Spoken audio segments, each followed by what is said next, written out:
my name is Bryan Denham. I'm a Campbell Professor of Sports Communication in the Department of Communication at Clemson, and have been on board for 22 years.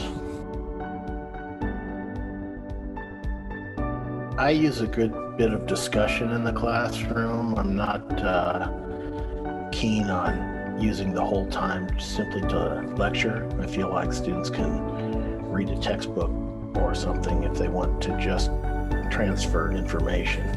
But I think students can learn a lot from one another, and of course, hopefully from the professor as well. So it's about half and half. I also use TED Talks to introduce topics and get conversations going. Imparting knowledge, I suppose, having students see something from a new perspective. And when you hear the term sports communication, it may sound very general or something, and something that you'd see in an athletic department. And some of it does pertain to that, but there are many issues involved in studying sport and society. Communication is at the heart of a lot of it. I would say critical thinking and the ability to sort of stand issues on their head and think about them from a new perspective. There's so much intersection in social science and communication. It's good to be able to see things from a different perspective and question things that are taken for granted, but not necessarily appropriately. The students who succeed the most, that is, earn an A, tend to respond in greater depth on essay exams, and you draw from the readings and go beyond what one would expect from your average answer to include insights that one can only gain from reading and drawing then on the class discussions to complement the readings, and taking it a step further, I suppose. Online classes are helpful in the sense that you can use, say, a TED Talk and have it be immediate and go right to sort of a Socratic method of asking students what they think about the points made in the talk or what they think about the points made in the reading.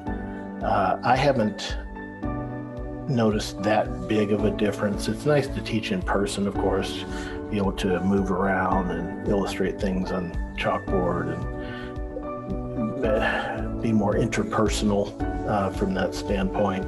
But I think online has worked out well for Clemson, and I had been doing it in graduate classes for several years, so it wasn't anything new to me. Well, it's hard to tell what people are doing when they're not live on screen. Some people sort of venture away or what have you. But on the whole, I have to say I'm pretty satisfied with how Zoom has worked, and it's not something I would want to do all the time over the long term. I think it's good to be in the room and be able to engage with people. But I can't really complain much about online. Well, one thing I watch more videos on YouTube than I used to, and I've been watching a good bit of work in the field of paleoanthropology, which are people who go back and study how humans lived in deep time, and that's been a fascinating area.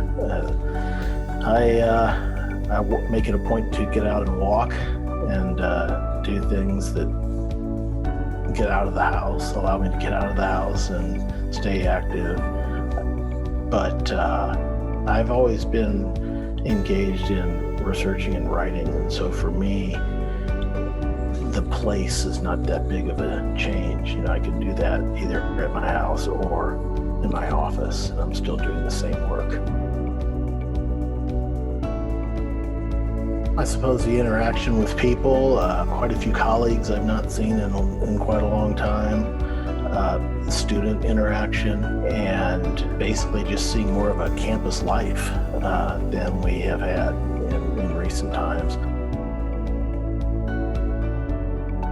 I've always studied substance use in sport, performance enhancing substance use, and I look at how the media portray issues and then how those media portrayals can affect policies and how the policies sometimes work and sometimes don't. And of course, keeping up with all kinds of health issues and policy issues associated with dietary supplements as well. That's always an interesting area for research because it's such a hands-off industry, and how the media portray issues with that is very important. Lots of athletes, for example, have been suspended for problems with over-the-counter dietary supplements and contaminants in those.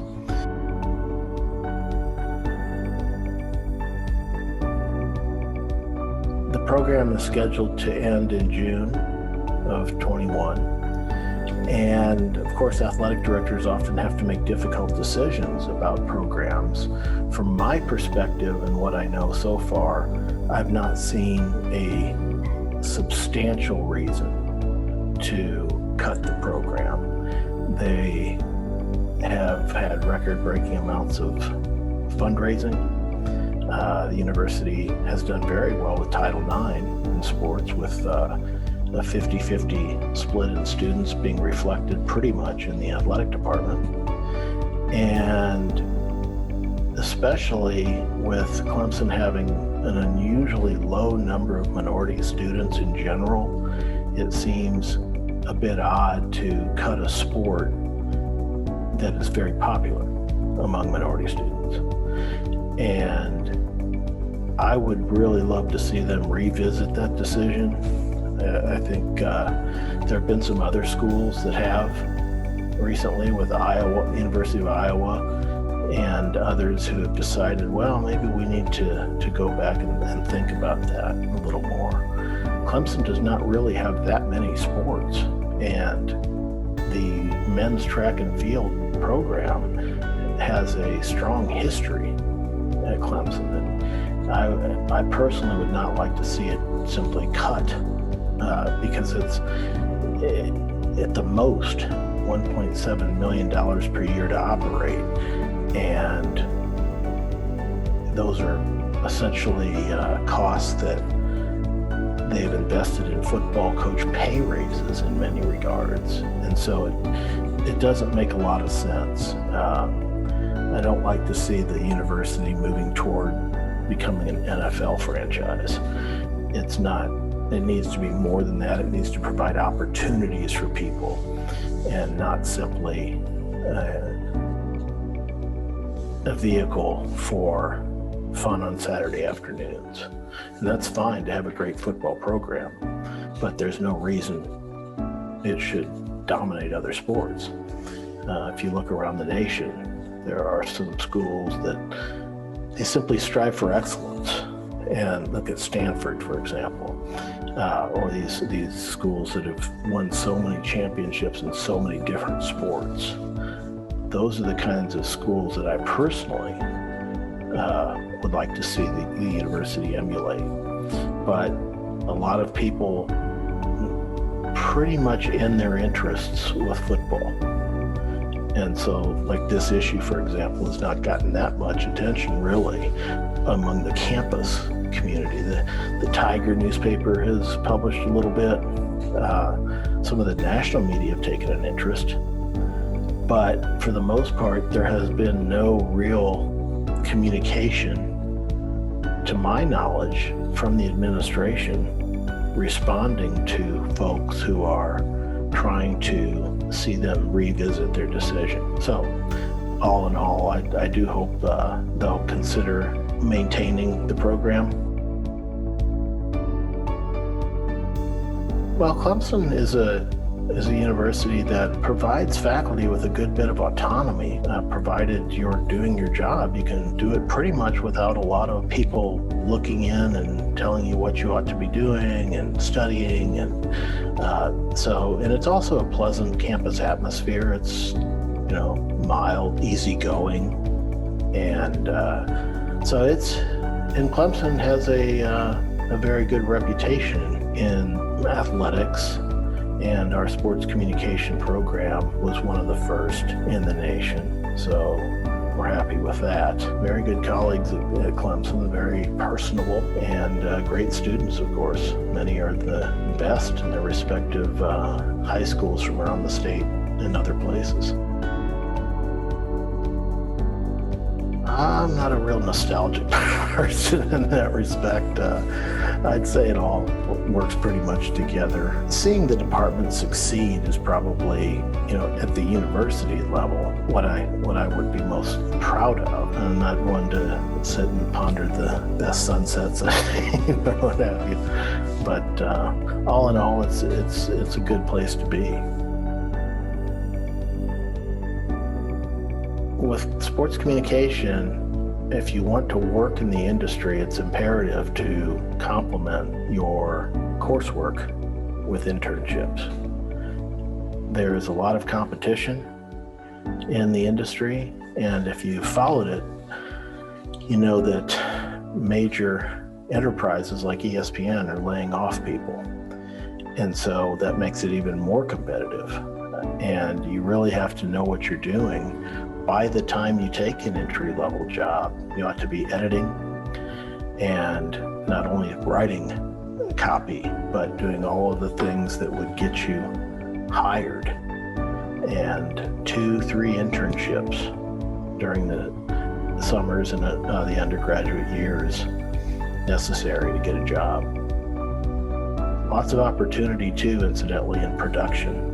Sometimes everybody wants to be in front of the camera, but many opportunities to work in the industry behind the camera, for starters.